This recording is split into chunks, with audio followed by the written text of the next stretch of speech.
Zelensky Bad News. Hours before Putin and Lukashenka were scheduled to meet, Russia attacked Odesa. Russia resumed its missile attack on the Ukrainian port city of Odesa early on Sunday, just hours before President Vladimir Putin was scheduled to meet with his steadfast ally and neighbor in Belarus, Alexander Lukashenka. According to the Kremlin, the two leaders will meet in St. Petersburg to discuss strengthening the strategic partnership and alliance between their countries. Since Lukashenka put an end to a dramatic mutiny by Russian mercenaries from the Wagner Group, this will be their first meeting. Odesa, which had been bombed multiple times since the beginning of the invasion, was the target of Russian strikes just hours before their meeting. One civilian was killed in the terrorist attack by Russians at night in Odesa, Regional Governor Oleg Kuiper said on Telegram. He had earlier said that a Russian attack had left 18 victims, including 4 children, at 3 a.m. GMT. He reported that 14 people, including 3 children, were admitted to hospitals in the city.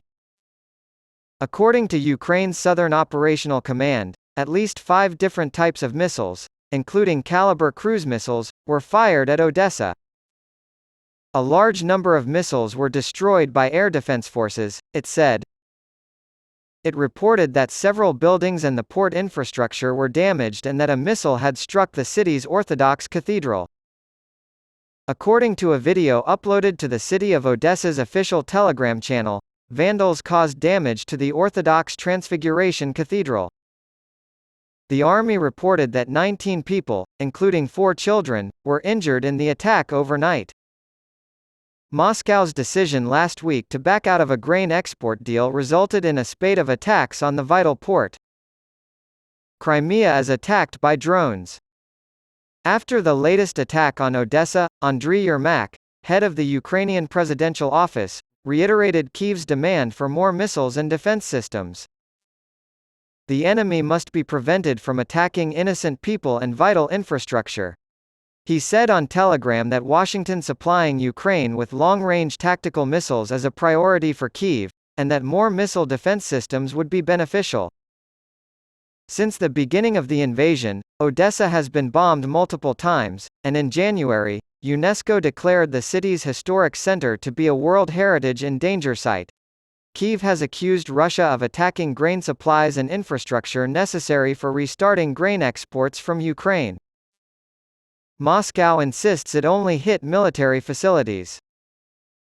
A Ukrainian drone strike the day before blew up an ammunition depot in Crimea, forcing the evacuation of the surrounding population and temporarily suspending rail traffic on the peninsula annexed by Russia in 2014. The attack on Odesa comes a day after this.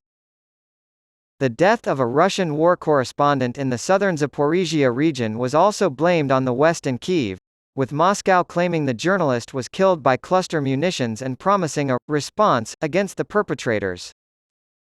The target of the attack was military installations, according to an AFP report citing a source in the Ukrainian armed forces. Tensions have been high in the Black Sea ever since a key export deal that ensured the safe shipment of grain from Ukrainian ports expired, and Russia's attack on Odesa comes just days after Moscow said its forces had conducted live-fire exercises using cruise missiles there. Russia's TASS news agency quotes Oleg Chekhov, head of the FOSS's press center, as saying that Russian forces repelled 3 attacks by the armed forces of Ukraine in the direction of Rabotino, northeast of Odesa in the Zaporizhia region, home to Europe's largest nuclear power plant. He claimed that Ukrainian tanks, infantry fighting vehicles, and personnel were destroyed. In the early stages of the invasion, Russian forces captured the nuclear plant in Zaporizhia,